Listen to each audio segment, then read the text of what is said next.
সুপ্রিয় দর্শক, আসসালামু আলাইকুম। চ্যানেল এস এর নিয়মিত আয়োজন অর্থনীতির কথা অনুষ্ঠানে আপনাদের সবাইকে স্বাগত জানাই। আমি ফুলেল চৌধুরী। দর্শক, আপনারা জানেন এই অনুষ্ঠানের মাধ্যমে আমরা বাংলাদেশের অর্থনীতির নানাবিধ ছোট বড় বিষয়গুলোকে তুলে নিয়ে আসার চেষ্টা করি এবং আমাদের অতিথিরা থাকেন স্টুডিওতে, ওনাদের সাথে আলোচনা করি এই বিষয়গুলোকে নিয়ে এবং আমাদের দর্শকদের কাঙ্ক্ষিত বিষয়গুলোকে তুলে ধরি।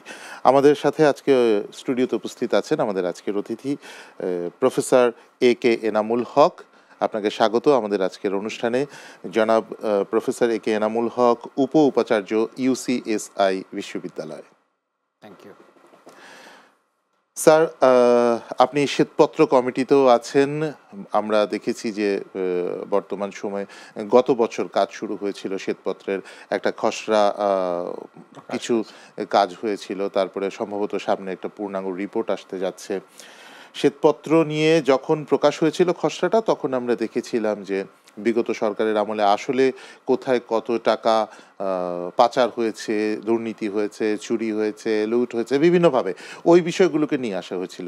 তো আমার কথা হচ্ছে যে ওই চুরি দুর্নীতির ব্যাপার ছাড়া আর কি থাকছে আপনাদের শ্বেতপত্রে? অনেক বিষয় থাকছে। শুধু শ্বেতপত্র ছিল চুরি দুর্নীতির অবজেক্টিভ ছিল না। আমাদের অবজেক্টিভ ছিল দেশের অর্থনীতির অবস্থাটা, কি অবস্থায় ইকোনমি আছে সেটা বোঝা। যেমন ধরেন, খুব সহজ এক্সাম্পল, আমরা যখন শ্বেতপত্র প্রকাশ করি তখন ইকোনমির গ্রোথ রেট প্রাক্কলিত ছিল 5.8%। আচ্ছা। শ্বেতপত্রে আমরা বললাম যে এটা সত্য না, এটা হতে পারে না। আমরা নানা ডাটাকে দেখে বলছি যে না, যেটা একটু ফুলিয়ে ফাঁপিয়ে বলা হয়েছে। আজকে জাতীয় বাংলাদেশ ব্যুরো অফ স্ট্যাটিস্টিক্স প্রকাশ করেছে, এখন তারা 5.22 বলছে, তার মানে 4.22, তার মানে 4.22। আচ্ছা, তার মানে দেখতে পাচ্ছেন যে বিবিএস এর সেই প্রাক্কলনটা চেঞ্জ হয়েছে। এবং এটা আমরা তখনই বলেছিলাম যে না, আমরা যেভাবে অর্থনীতির বিভিন্ন দিক দেখেছি তাতে মনে হচ্ছে এই নাম্বারটা স্পষ্ট না, অত নাম্বারটা মেলে না, হিসাবে মেলে না। মানে ইকোনমিতে গ্রোথ ছিল, দেখেন খেয়াল করে, কিন্তু এমপ্লয়মেন্ট ছিল না। ইকোনমিতে গ্রোথ ছিল কিন্তু সেভিংস ছিল না, ইনভেস্টমেন্ট ছিল না। তখন আমাদের মনে হয়েছে যে আমরা যখন এটা দেখি, সুতরাং শুধু যে দুর্নীতি এটাই হয়তো মানুষ চিন্তা করছে, কিন্তু আমরা অর্থনীতির মানে মানুষ যেহেতু যেটা সহজে বুঝে আর কি, সেটা নিয়েই বেশি আলোচনা এটা ছিল। তা এর মধ্যে আমরা বিভিন্ন অংশ ছিল, ব্যাংকিং খাত ছিল, এর মধ্যে গভর্নমেন্টের এডিবি এক্সপেন্ডিচার উন্নয়ন প্রকল্পগুলো ছিল, এর মধ্যে কৃষি খাত ছিল, শিক্ষা খাত, স্বাস্থ্য খাত। প্রত্যেক খাতেরই বিভিন্ন অবস্থা সম্পর্কে স্পষ্ট করা ছিল শ্বেতপত্রের মূল উদ্দেশ্য। সুতরাং সেইভাবে আমরা শ্বেতপত্রকে দেখেছি। আমাদের পূর্ণাঙ্গ রিপোর্ট এই সপ্তাহে বেরিয়ে যাবে, মানে এটা একটু কিছুটা রিভাইজড করা হয়েছে, যেটা দেখা আমরা বিভিন্ন ডাটাকে দেখে নিয়ে এখন সেটা আগামী সপ্তাহের মধ্যে এটা বেরিয়ে গেছে।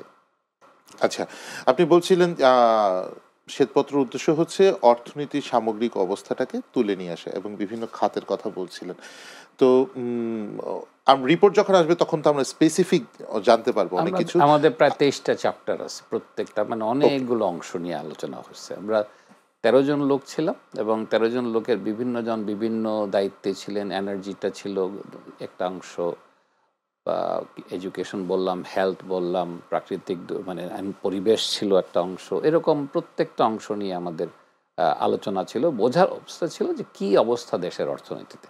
এবং যেটা ফুটে এসেছে সেটা হচ্ছে যে হ্যাঁ, দুর্নীতির একটা নাম্বার পেয়েছি আমরা, সেটা আমাদের আন্দাজ হয়েছে।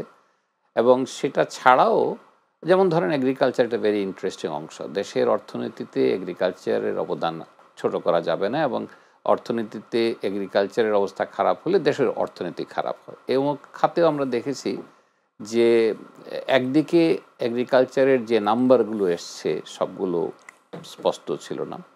আমরা স্পষ্ট ছিল না, সবগুলো স্পষ্ট ছিল না। আমরা এখন দেখছি যে এগ্রিকালচারের নামে প্রচুর টাকা এসছে, কিন্তু এগ্রিকালচার কৃষকরা এটা পান নাই। তাহলে কারা পেয়েছে?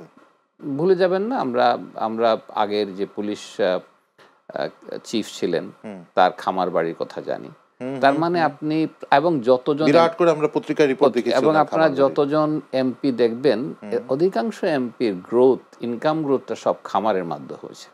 হয় ফিশারিজ খামার ছিল, না হলে চিকেন খামার ছিল। তার মানে যে বেনিফিটগুলো সরকার কৃষকদের জন্য দিয়েছে, হুম কৃষকরা শেষ পর্যন্ত এটা বুঝতেও পারেনি। এটা যে বুঝেছে ব্যবসায়িক গোষ্ঠী যারা ব্যবসার সাথে এবং রাজনীতির সাথে জড়িত, তারা সে বেনিফিটটা নিয়েছে। তার মানে আমাদের অর্থনীতিতে অসুবিধাটা হচ্ছে যখন আমরা কোনো ধরনের সুযোগ সুবিধা কৃষককেও দেই, হুম কৃষকের কাছে এটা যায় না। সুতরাং আমরা সেটাও আপনি দেখবেন যে আমরা আলোচনায় বলেছি যে না, কৃষকেরটা যায় না। এক্সাম্পল একটা দিলে বুঝতে পারবেন, ধান কাটার মনে আছে কিনা আমাদের যখন কোভিড ছিল, হুম হুম তখন ধান কাটার মেশিন কেনা হয়েছিল এবং হুম সেই মেশিনের 50% গভর্নমেন্ট নিজে বহন করেছিল, বলছিল যে আমি হুম খরচের অর্ধেক দেবো, বাকি হ্যাঁ, বাকি খরচটা কেউ যে মেশিন কিনবে সে দিবে। সে দেবে। হুম দেখা গেছে যে ওখানে কিন্তু কৃষক হতে হবে, ওখানে হুম কৃষকের নামে লোন আছে কিন্তু আসলে সে কৃষক না, এবং উল্টো কৃষককে বিপদে ফেলা হয়েছে, এমনও ঘটনা ঘটেছে এবং এটা পত্রপত্রিকায় এসেছিল। আমরা দেখলাম যে ঘটনাগুলো সত্য। তার মানে আসলে যাদেরকে উদ্দেশ্য করে দেওয়া হয়েছিল তারা এটা বুঝতেও পারেনি, এবং আমার ধারণা যে আমাদের কৃষকরা ওই পর্যায়ে না যে তারা বুঝতে পারবে সরকার আমার জন্য দিয়েছে। শেষ পর্যন্ত তারা তাদের মতো খেটেছে, কিন্তু লাভটা করেছে অন্য একটা গ্রুপ, যারা জানে যে হ্যাঁ আমি এই কাজ করলে আমাকে ট্যাক্স দিতে হবে না, এই কাজ করলে আমাকে লোনের অ্যাডভান্টেজ আছে, সেভাবেই তারা করেছে। তো ওরা যেটা করলে এটা আপনারা আইডেন্টিফাই করলেন, এখন ওদের বিরুদ্ধে অ্যাকশন কি আপনাদের কাছ থেকে কোনো সাজেশন আছে? না, এটা এটা একটা ভুল ধারণা আমাদের। সেটা হচ্ছে আমরা ধারণা করি শ্বেতপত্র মানে হচ্ছে তদন্ত কমিটি। তো না, শ্বেতপত্র আচ্ছা। কমিটির হুম উদ্দেশ্য হচ্ছে অবস্থাটা সম্পর্কে এক ধরনের বিশ্লেষণ করা হুম এবং তুলে ধরা। হুম তারপরে সরকারের বিভিন্ন ডিপার্টমেন্ট আছে, আপনি যদি খেয়াল করেন অ্যান্টি কারাপশন কমিশন আছে, তাদের দায়িত্ব হচ্ছে সেটা চিন্তা করা, ধরা, হুম সেটা তাদের দেখবে। ব্যাংকিং কমিশন আছে, কেন্দ্রীয় ব্যাংক আছে, প্রত্যেক ডিপার্টমেন্টের দায়িত্ব এটা। হুম আমাদের দায়িত্ব ছিল নতুন সরকার এসেছে, হুম নতুন সরকারের কাছে স্পষ্ট করা অর্থনীতির অবস্থা কোথায় আছে, যাতে তারা সঠিক পরিকল্পনা করতে পারে।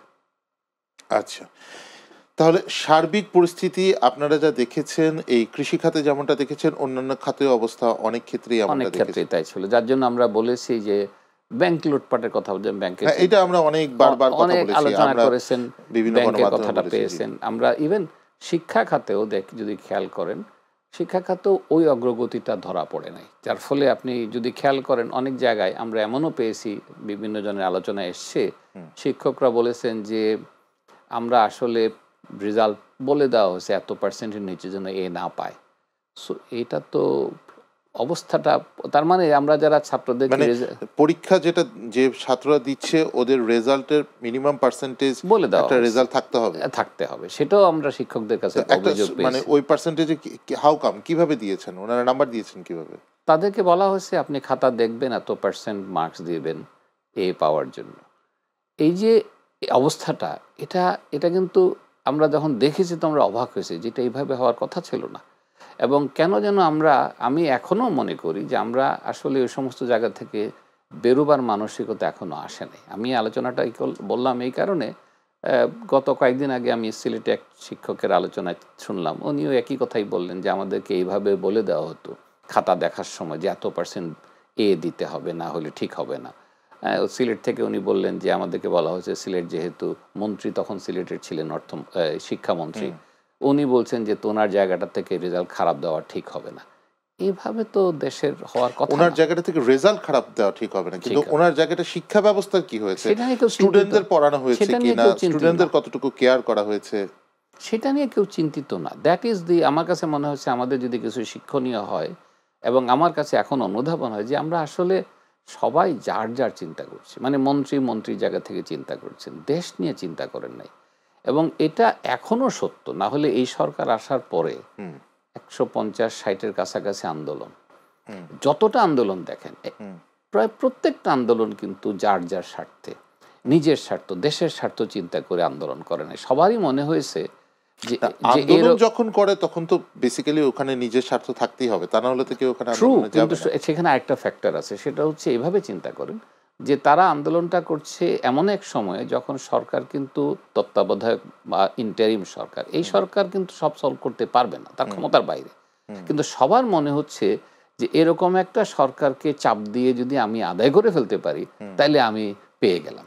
তার মানে দেশ অর্থনীতি কোথায় গেল, কোথায় যাবে, এটা নিয়ে কেউ চিন্তিত না। সাধারণ লোকের মধ্যে আপনি না হলে খেয়াল করেন, আমি বলি যে ছাত্ররা প্রথম আন্দোলনটা করলো কি জন্য, যে এইচএসসি পরীক্ষা তারা দেবে না। হুম এটা কি খুব দেশের জন্য বা তাদের জন্য ভালো হয়েছে? আনসার হচ্ছে না। হুম কিন্তু গুটি কয়েক ছাত্র এরকম একটা আন্দোলন করে রেজাল্ট পেয়েছে তো। হ্যাঁ, তো এই যে অবস্থাগুলো বোঝাই যাচ্ছে যে তাদেরও যে আন্দোলন তারা যা সরকারকে দুর্বল ভেবে এই আন্দোলনগুলো করেছে, এবং এটা একটা গ্রুপ দুইটা গ্রুপটা প্রায় প্রত্যেকেরই। সো আমি এখন প্রায়ই বলি, আমার নিজের অনুধাবন হলো যে না, আমাদের মধ্যে দেশপ্রেমটা জাগিয়ে তোলাটা একটা বিশাল কাজ, কারণ তা না হলে কোনো সরকারই সাকসেসফুল হবে না। এবং এই 6 মাসের যে হয়েছে, আমরা দেখতে পাচ্ছি 6 মাস ধরে কাজ চলছে, চেষ্টা চলছে অনেক কিছু, কিন্তু বাংলাদেশের অর্থনীতির চাকা আসলে গতি কতটুকু চলছে এটা কিন্তু একটা, এখন 6 মাস পরে অনেকেই বলছেন যে it's a matter of concern. তো আমরা এই বিষয়টা নিয়ে আলোচনা করব একটা বিরতির পর। একটা ছোট্ট বিরতি সময় হয়েছে দর্শক, আমরা যাচ্ছি একটা বিরতিতে, কোথাও যাবে না, সঙ্গেই থাকুন। বিরতির পর আলোচনা করব বাংলাদেশের অর্থনীতি কোন দিকে যাচ্ছে।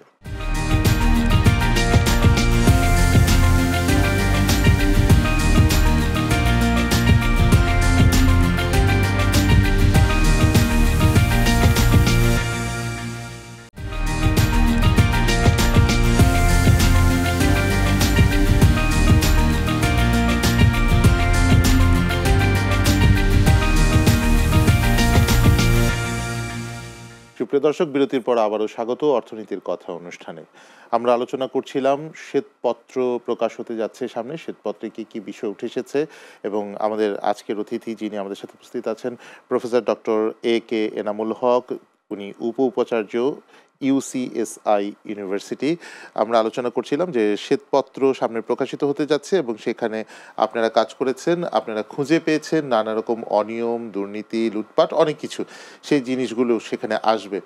আর সেখানে ভালো কোনো দিক থাকলে মনে হয় সেটাও আসবে কিনা আমি জানি না, কারণ শ্বেতপত্র তো শ্বেতপত্রই, সাদা শ্বেতপত্র, সেখানে সব ভালো মন্দ সবগুলি উঠে আসার কথা। তার পাশাপাশি আমরা বলছিলাম যে এই 6 মাস যে আমরা দেখেছি ইন্টারিয়াম গভর্নমেন্ট দেশটা চালিয়েছেন, চেষ্টা করেছেন যতটুকু পারা যায় একটু স্থির করে চালানোর, তবুও আমরা আলোচনা করছিলাম যে বিভিন্ন পক্ষ তাদের নিজস্ব দাবি দাওয়া নিয়ে বেশ অস্থিরতার মধ্যেই কিন্তু কেটেছে। তো এই অস্থিরতার মধ্যে রাষ্ট্রের অর্থনৈতিক অবস্থাটা আসলে কতটুকু স্থির থাকতে পেরেছে বলে মনে হয় আপনার? অর্থনীতিকে এভাবে দেখেন, একটা অর্থনীতি এটা রাষ্ট্র একা চালায় না, সবাই মিলে চালায়। এর প্রায় ৮০%, ৮৫% প্রাইভেট সেক্টর।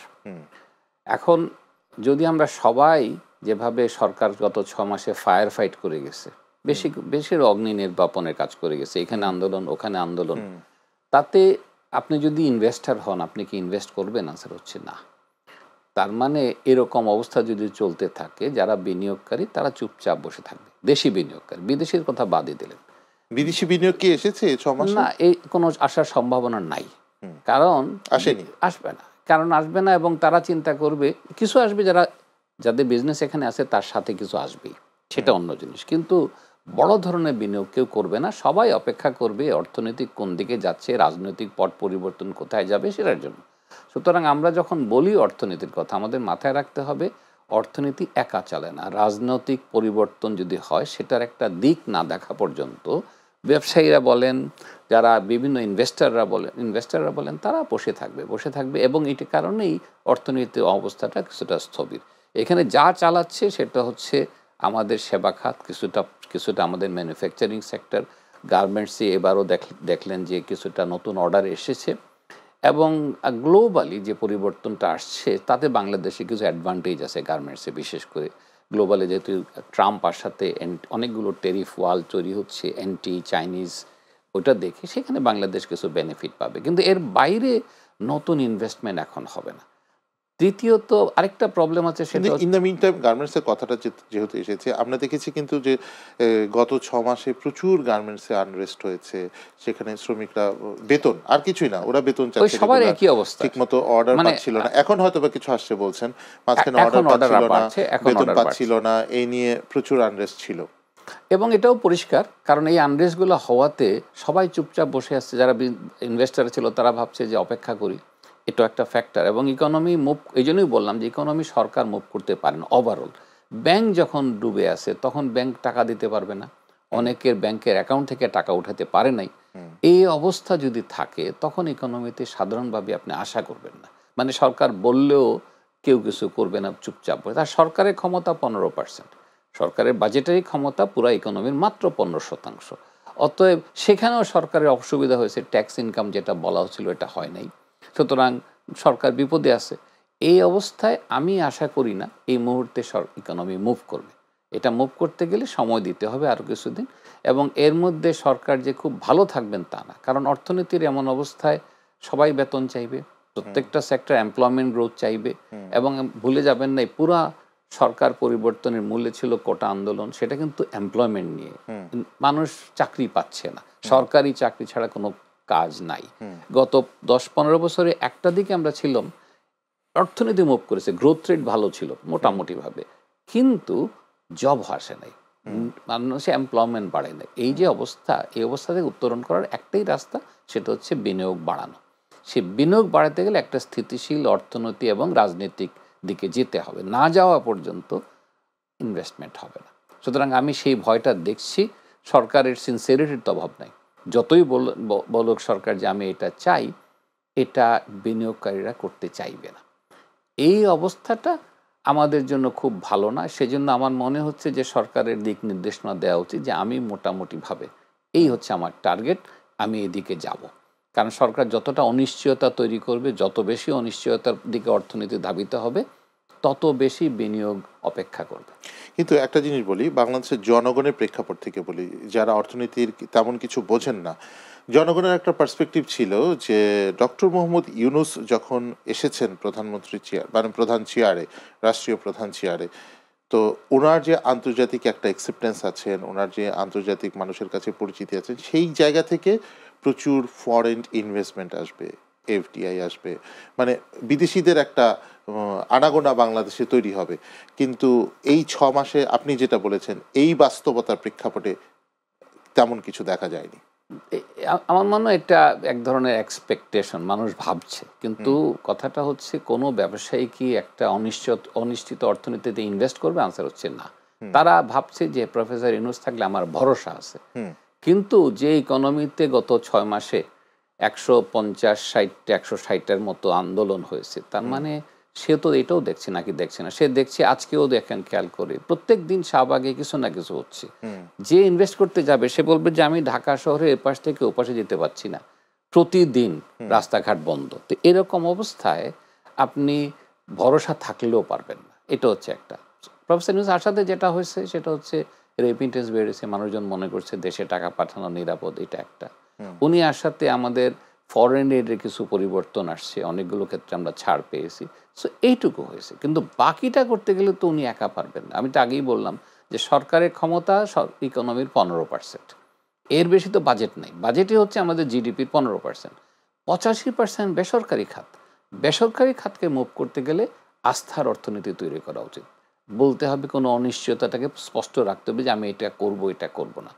প্রতিদিন যদি একটা সরকার ফায়ার ফাইট করে, প্রতিদিন যদি ফায়ার ব্রিগেডের মতো কাজ করে, আজকে এটা নিভাওয়া, ওটা নেব, এই অবস্থায় বিনিয়োগকারীরা বিনিয়োগ করবে না। তাদের সদিচ্ছা আছে, আসবে, ঘুরে যাবে, কিন্তু তারা অপেক্ষা করবে যে মানুষ ঠান্ডা হলো কেন, মানুষের চিন্তায় কি আছে।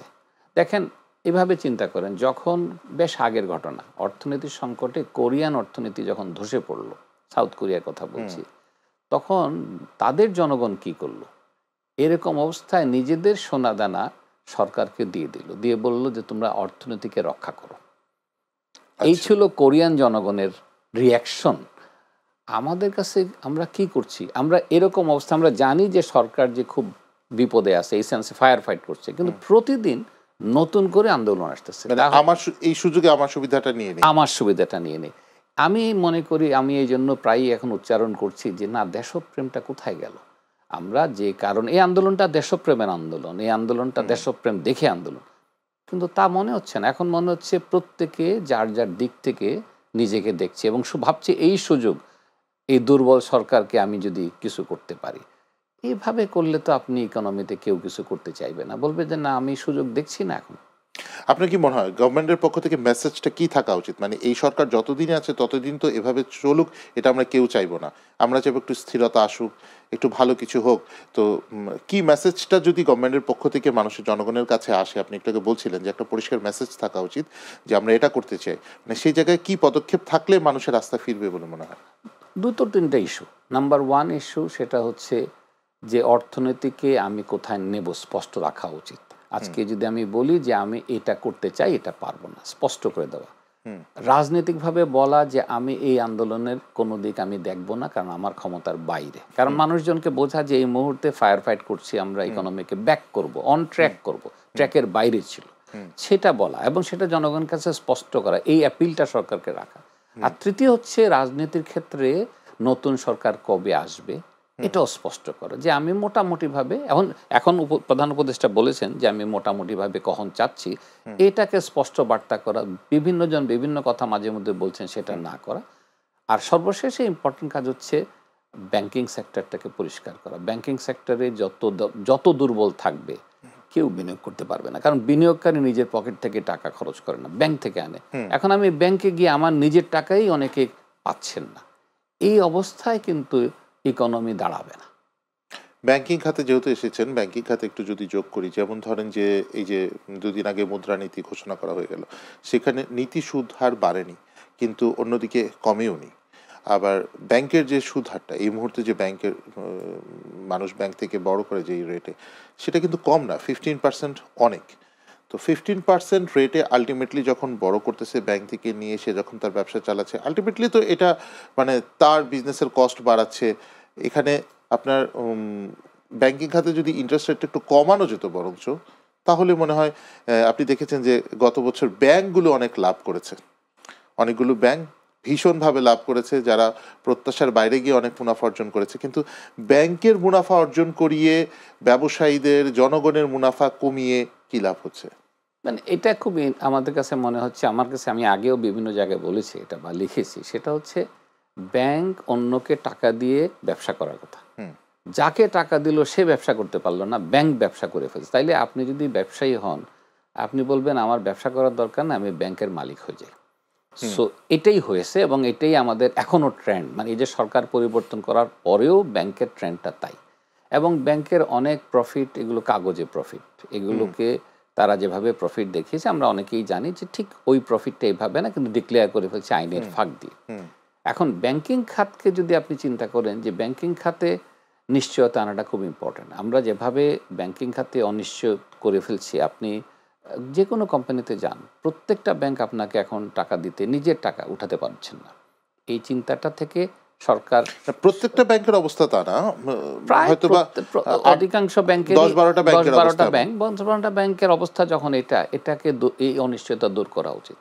দ্বিতীয় জিনিস আপনি যেটা বললেন, কিভাবে দূর করবে? এটা একটা করেছিল, পদক্ষেপ নিয়েছিল, কিছু নতুন টাকা ছাপিয়ে দিয়ে দিচ্ছিল, কিন্তু ওটা তো আসলে মোটেও ভালো কোনো পদক্ষেপ না। এখানে দুই তিনটা ইস্যু আছে। একটা হচ্ছে আপনি ব্যাংক টাকা কোথায় পায় তার ব্যবসা করে। এখন আমরা যে ব্যাংকগুলো বিপদে আছে তাদের অনেকের ক্ষেত্রে, বাংলাদেশ ব্যাংকও বলবেন, অনেকগুলো ব্যবসায়িক কাজ অনেকটা প্রিকশনারি, তারা বলছে এগুলো করতে পারবে না। আপনি যখন ব্যাংকে বলবেন যে আপনি এই কাজটা একটা ব্যাংকে আপনি বললেন যে তুমি তোমার ক্লায়েন্টকে টাকা দিতে পারবে না, কেন বলেন? তোমাকে আমি তদন্ত করব, তাইলে ওই ব্যাংক আর কাজ করতে পারছে না। সুতরাং আমাকে বুঝতে হবে যে আমি এই অনিশ্চয়তাগুলো সাবধানে কাজ করতে হবে, আমি এভাবে বলতে পারি না, বলা উচিত না। আবার আপনি দেখেন, খুব যে শাস্তি হয়েছে তা না। আমরা গুটি কয়েক নাম নিয়ে কথা বলছি, আমাদের দেখবেন শ্বেতপত্রতে আমরা নাম বলি না ইচ্ছা করে, আমরা বলেছি ঘটনাগুলো দেখেন যে কিভাবে ঘটেছে, সেখানে লোকজনকে শাস্তি দেওয়ার ব্যবস্থা করেন, সেটা একটা পথ, কিন্তু ব্যাংক বসায় রাখবেন না। এখন ব্যাংকে আপনি যেটা করছেন, আমি যেটার সাথে একমত না, সেটা হচ্ছে আমাদের মতো লোককে ব্যাংকের ডিরেক্টর হিসেবে বসিয়ে দিয়েছেন। এখন আমি যদি ব্যাংকের ডিরেক্টর হই, আমি কি চাইব? আমি চাইব যাতে করে অর্থনীতির ক্ষেত্রে আমার বদনাম না হয়। তাইলে আমি কি আপনাকে লোন দিতে যাবো? বলবো না, দরকার না, আমি চুপচাপ বসে থাকি। কারণ ব্যাংক লস করলে আমার আগামী বছর দেখবেন এই ব্যাংকগুলো অধিকাংশ ক্ষেত্রে লস বাড়বে। এবছর যেহেতু আগের সরকারের সময়টা ছিল, সেই জন্য অনেক লাভ তারা দেখে, আগামী বছর সেটা হবে না। এটা একটা। ইন্টারেস্ট রেট যেটা বললেন, আমাদের দেশে মুদ্রানীতিতে বা সুদ বাড়িয়ে, নীতি সুদ বাড়িয়ে আপনি ইকোনমিকে কন্ট্রোল করতে পারবেন না। কারণ বরং যেটা হচ্ছে আমাদের ব্যবসায়ীদের দুটো অংশ। একটা অংশ যারা হচ্ছে তাদের এক্সিস্টিং বিজনেস চালানোর জন্য লোন নেয়, এদের সবার কস্ট বেড়ে গেল, তাহলে জিনিসের দাম বাড়বে।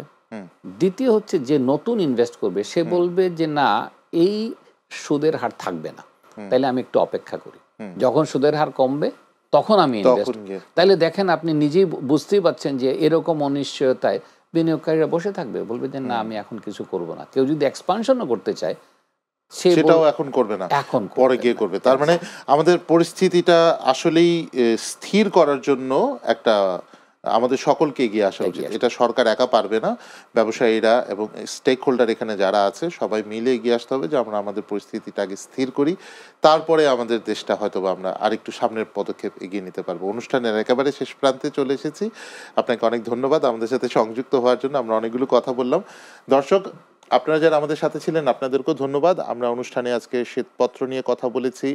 আমরা কথা বলেছি বাংলাদেশের অর্থনৈতিক অবস্থার স্থবিরতা নিয়ে, যেটা আমরা আলোচনায় এই পর্যায়ে আসতে পেরেছি যে আমরা সবাই মিলে যদি একটু কাজ করার চেষ্টা করি, কাজ করা বলতে যে যার জায়গা থেকে আছি সেখান থেকে ধৈর্য ধরে স্থিরভাবে চেষ্টা করি যে আমরা আমার কাজটা করি, তাহলে মনে হয় দেশটা পিছিয়ে যাবে না, অন্তত আমরা সামনে এগিয়ে যেতে পারবো। সবাই ভালো থাকুন, সুস্থ থাকুন। আগামী অনুষ্ঠান দেখার আমন্ত্রণ রইল।